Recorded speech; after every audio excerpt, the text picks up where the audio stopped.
So we also write the binomial. If I want to shorthand the binomial, I will write x, and this little tilde means is distributed as a binomial with parameters n and p. So every binomial distribution is defined by two parameters, the number of trials and the probability of a success. And sometimes in shorthand, I'll write x tilde binomial, and this is just my shorthand way of saying x is distributed as a binomial. Again, the probability that there are exactly x successes when you have a binomial is this formula. N choose x, p raised to x, 1 minus p raised to n minus x. So let's use this now and solve some problems. So I want to return now to the problem that I set out, one of the problems I set out in the teaser. It turns out that this is a binomial problem, and the hardest thing about getting binomial problems right is just recognizing when you're on a binomial distribution. Applying the formula is really trivial, and most times nowadays you can just calculate things on a computer. The key to doing well here is to be able to recognize when a problem fits into a binomial distribution, as this one does. So here was the problem. We had a new anti-aging treatment, and we wanted to test if it did anything. So let's say we treat 10 patients with wrinkles with this new anti-aging treatment. There's no control group or anything. It's a limited study here, but just a very simple study. The 10 patients are photographed before their treatment and after. Those pairs of photographs are given to a blinded independent dermatologist, and he or she is asked to distinguish the pre and the post photographs. The idea being that you call the one with less wrinkles the pre-photograph, and the one with more wrinkles the pre-photograph, and the one with less wrinkles after the anti-aging treatment the post. So if the dermatologist can get that right, that means that the dermatologist sees a visible change in wrinkles and is able to say that there's fewer wrinkles after in the post period. Now let's say that you do this experiment and your independent dermatologist actually arranges the pre and post photographs correctly for 9 out of the 10 subjects. Well, you might think, that's some evidence they're able to get 9 right. That's some evidence that the anti-aging treatment is doing something.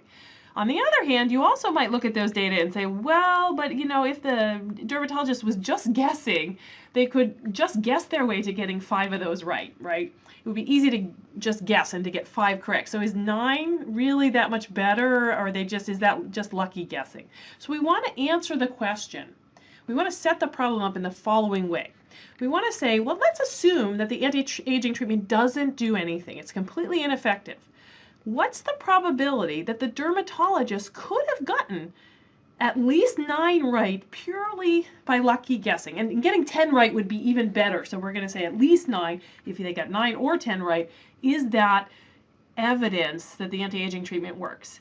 Or is it that it's just one could easily get 9 or 10 right just by guessing? Is it probable or is it improbable? So let's calculate the probability that purely by guessing the dermatologist could have gotten at least 9 right. Well, this is a binomial problem, right? It's a binomial with an n of 10. And again, assuming that the anti-aging treatment doesn't do anything, we're going to start with that assumption. The probability of correctly ordering the photographs then is 0.5. So if there's 10 patients, probability of 0.5, we're on a binomial with an n of 10 and a p of 0.5. And we want to know what's the chance of getting at least 9. Our outcome is getting at least 9 of those ordered correctly. That means either 9 or 10. So again, we're on a binomial now. We have to recognize this as a binomial, which is the tricky part of this problem. We're on a binomial where we have 10 trials, 10 patients, and each time the dermatologist looks at a patient, for each of those patients, that dermatologist is going to try to order the photos correctly. If the anti-aging treatment is really ineffective, they have a 0.5 chance of getting it right, purely guessing. So what's the probability that by purely guessing they could get 9 or even do better and get 10 right? Well, we have to calculate the probability of getting exactly 9 right plus the probability of getting exactly 10 right. When we calculate these types of probabilities, we always calculate the probabilities in the tail, in the full tail, because sometimes there's many possibilities, and any particular probability may not have a big probability. So we always calculate the probability of what we observed in anything more extreme, in other words, the entire tail. So we're going to calculate the probability that x equals 9 and the probability that x equals 10. Well, we can just apply the binomial formula. So the probability that x is going to equal exactly 9, which is what actually happened in the study, would be 10 choose 9, 0.5 raised to 9, and 1 minus 0.5, which is of course just 0.5 raised to 1. The probability of getting exactly 10 right is 10 choose 10, 0.5 raised to 10, and then 0.5 raised to 0, of course, is just 1.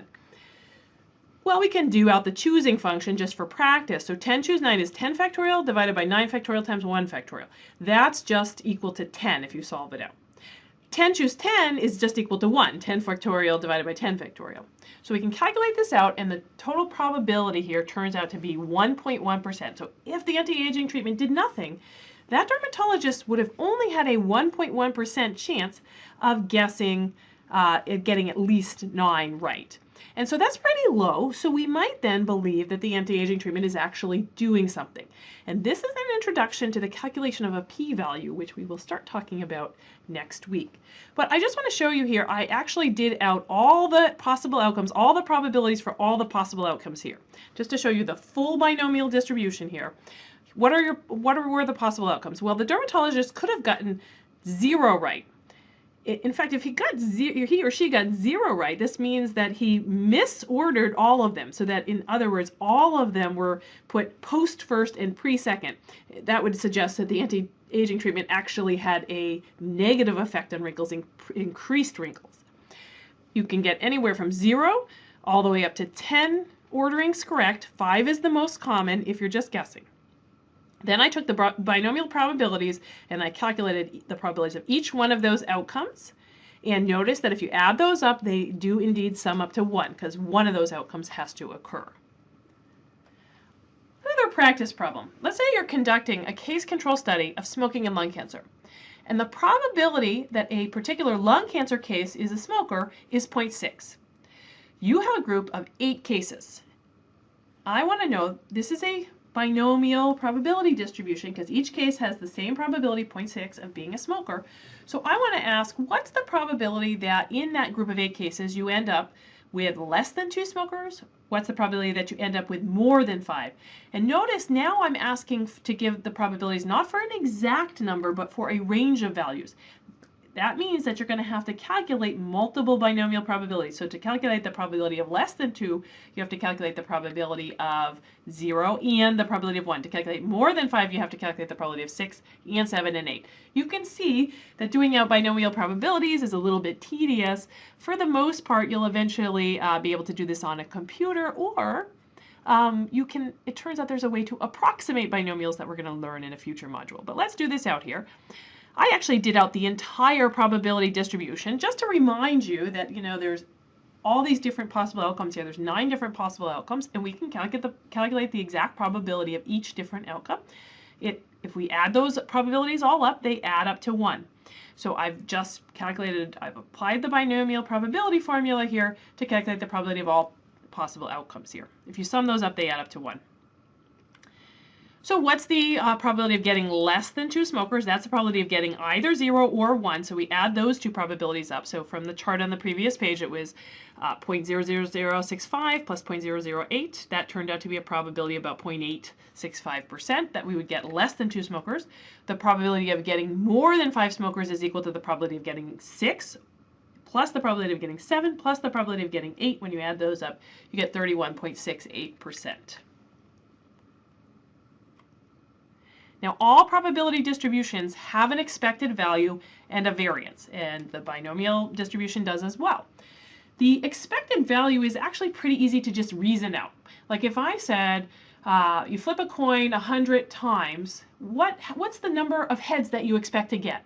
Everybody will say 50 heads. You don't know why you're saying that. You just kind of, 100 coin flips, 50% chance of a head, so I'm multiplying those together, I should get 50 heads. So that is the expected value of a binomial. You actually are just multiplying n times p, and that I think makes good intuitive sense. So the expected value just turns out to be n times p, and I think everybody intuitively will buy that. Now the variance is a little bit less straightforward, but it turns out that the variance of a binomial is n times p times 1 minus p. For those of you who would like the proof of that, I'm going to offer that as an optional module in a few minutes. For those of you who are less interested in this, a little bit of an algebraic proof, I'm going to try to get you to believe this just by showing you some computer simulation in a minute. Of course, if the variance is n times p times 1 minus p, the standard deviation is the square root of that. Now this n times p times 1 minus p, I think, is just an interesting quantity because it's a bounded quantity. P times 1 minus p can only get so big, and I think it's just worth pointing that out. So if you think of p is a number between 0 and 1. It's a probability. P times 1 minus p is then a function of p.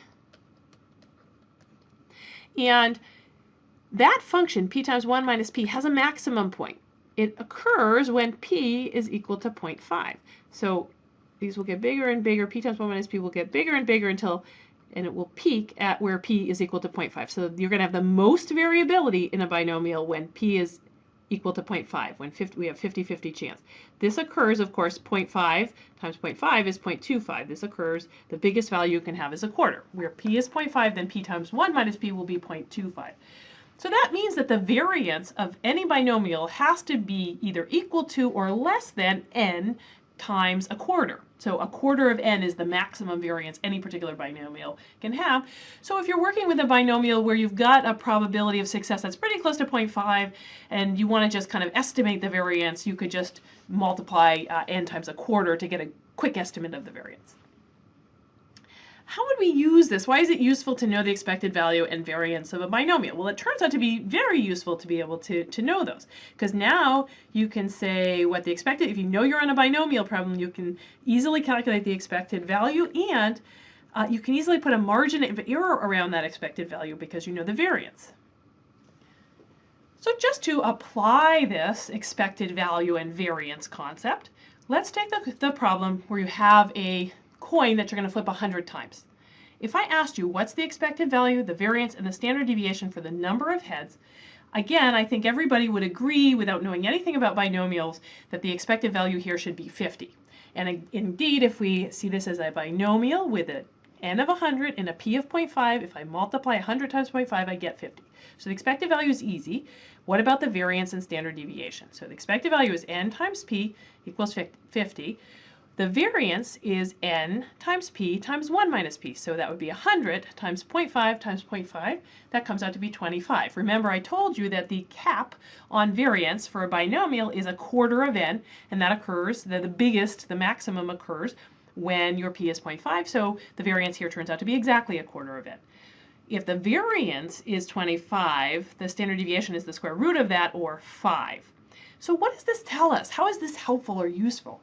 Well, this tells you that if you flip a coin 100 times, you're expecting to get about 50 heads. But of course, we know that we're not going to get exactly 50 heads every time. We could easily get 49, 48, 51. It's not going to be exactly heads because there's some random chance going on here.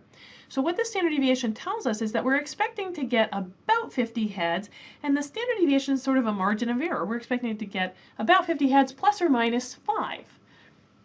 And so it would be totally reasonable that you could get 45 heads, all the way up to 55 heads, and even you could even go down to 40 and all the way up to 60. Those are all reasonable outcomes given the variability here.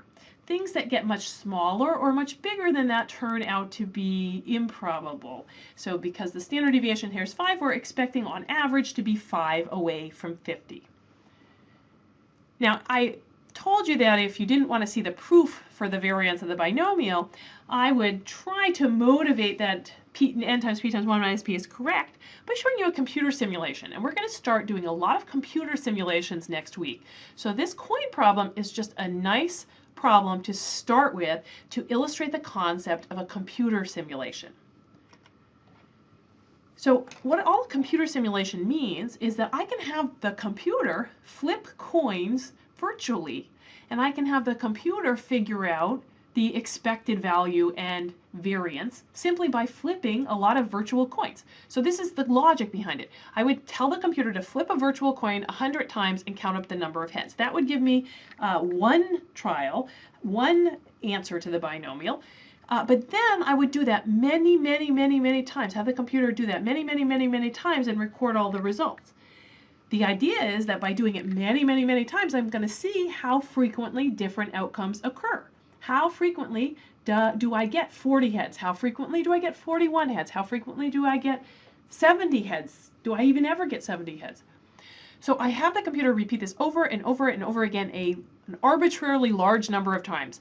And I'm gonna try 30,000 times. Why 30,000? It's totally arbitrary. I just know that 30,000 is a pretty large number, but it's not so large that it freezes my computer. So I'm gonna have my computer do this 30,000 times, and I'm gonna plot the results in a histogram, and here's the results.